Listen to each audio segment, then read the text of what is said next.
Hey everyone, this is Kevin T. Rodriguez, film critic of iCritic.net, and we're going to talk about Amos Yee today. Now, I know some people are going to accuse me of, talking about YouTube drama. I don't know if I consider talking about drama. I just like to talk about things that interest me, and I like talking about entertainment, and YouTube is entertainment. It is part of the entertainment field. YouTube is, I think the second most visited website in the world. So if I want to talk about people who are on the platform, I'll talk about people who are on the platform. Although I guess today we're talking about someone who is not on the platform anymore technically, but let's not get too ahead of ourselves. Amos Yee, for those who are not aware, is a Singaporean-born blogger who was known for criticizing religion and, making funny commentary videos. Some of his popular viewpoints was that he did not believe in school, which I don't. He also did not believe in Jesus, which I do. And it was an interesting vlog series. He also used to be like a former child star or something. Well, he got very famous, briefly, when after making a video where he praised former Singaporean leader Lee Kuan Yew, I believe his name was, dying, he was arrested for hurting the feelings of religious people because he made some very unflattering comparisons of Lee Kuan Yew to Jesus Christ. And if you don't know how that works, well, I'm sure the video's out there. You can see it.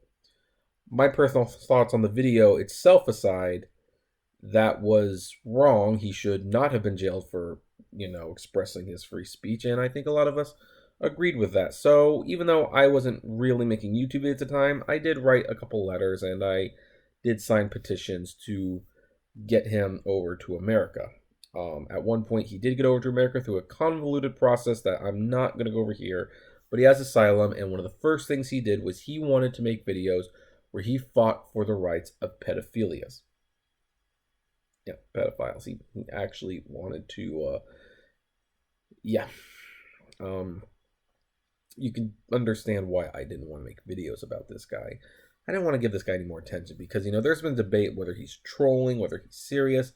I've come to the conclusion that I think he's serious. I think he's dead serious. And truthfully, I've come to that conclusion basically because he's, suffered so much from these point of views that honestly he has to believe them, because why would you go through the things he's gone through if he didn't? He's been kicked out of his home. He got demonetized on YouTube. And then the final kicker was YouTube suspended his channel, which is why now I feel is a good time to talk about him. Now, the channel may get restated. Unlikely, to be perfectly honest. We can't all be mysterious Mr. Enter. Most of the time when your YouTube channel's done, it's done. And I feel for him. I mean, he amassed 50,000 subscribers, of which I was not one of them, that poof, all gone. Now, his Facebook page is still there, and he's currently posting a couple of videos on Facebook, but Facebook really doesn't pay, and he can't monetize them. And now he's basically begging people to give him money on Patreon, which I am not going to do, for the record. And I think it's worth talking about now because here's the thing. The thing about Amos Yee that bothered me the most wasn't even the pedophilia views, although those were disturbing. Very, very disturbing, and I would not trust him around any kid because of those views. I just wouldn't. No, what really bothered me was what really truly got to me was when he was on that interview show. I think it was the Red State. Was it the Red State? It's about that. It has that African American preacher guy who sits across from people, and I can't even remember his name, to be honest. I've kind of got issues with that guy too, for the record, but we're talking about Amos Yee. Well, he had Amos on the show, and he would ask him questions like, why do you feel the need to say these things in America? Are you not grateful to America? And Amos had these really self-entitled responses like, I don't feel privileged to be here. I feel entitled to be here. And it's like, I believe people should take care of me. It's like, I am a great thinker, and the more nonsense I spout, the more people pay attention. That one I'm kind of you know, taking some artistic license, but he was one of those kids who it's like because he got famous at a young age, thought, and everyone was paying attention to him, he thought, oh, people think I'm a genius, and it's like people didn't ever think he was a genius. Amos, if you're watching, we never thought you were a genius. We felt bad because you should not have been jailed for speaking your mind. It doesn't mean what you were saying was any good. In fact, I don't agree with the video at all that got you arrested. I just disagree that it should have gotten you arrested. And the entitlement with him ended up being the biggest push-off because I hate people who are so entitled. And I hate people who feel the world owes them. And for a long time, he was like, asking people to donate to Patreon, which in and of itself is not a bad thing.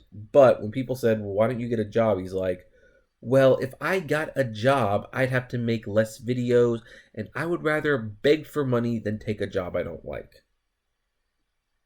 Sometimes we have to do jobs we don't like just because we need to pay bills.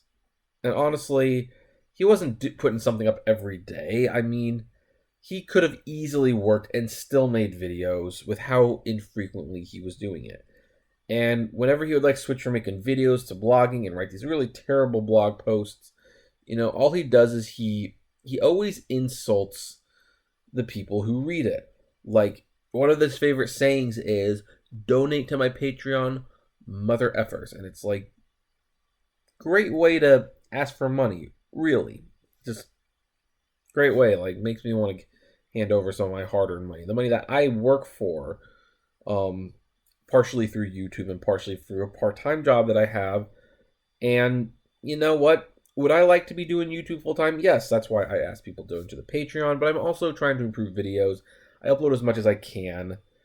But in the meantime, I do work on the side until that is a reality, if it is ever a reality. It might never be, and I accept that.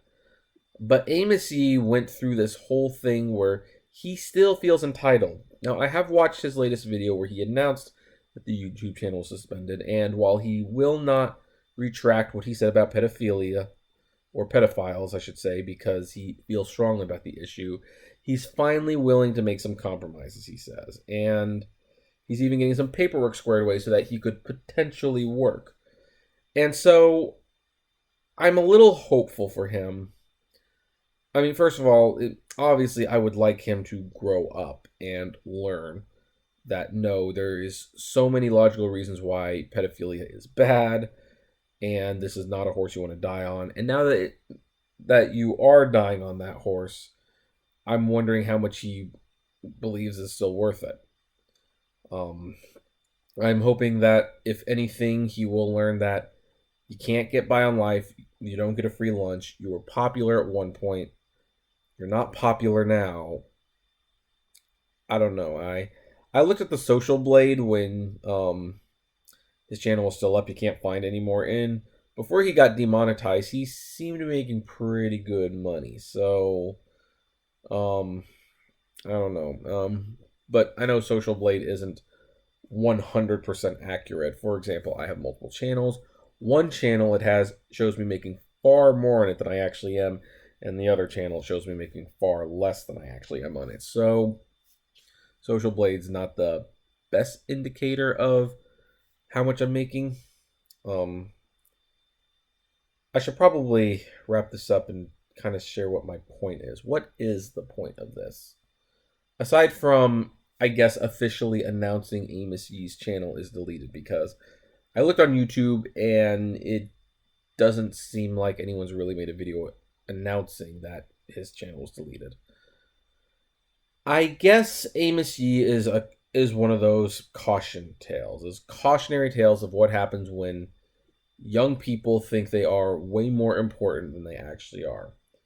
And granted, minus the pedophilia comments, I was probably as arrogant as he was when I was his age, so I know it's not uncommon. I mean, I remember when I made the website Yu-Gi-Oh! Uncensored, and the first email that I got, I felt I was God. And I'm just running a crummy Yu-Gi-Oh! Website. It was nothing important, but I thought, oh, I must be very, very important because people are sending me emails now, and it's not. It's not. So, I mean, I was always more annoyed by how he tried to take advantage of people and his self-entitlement.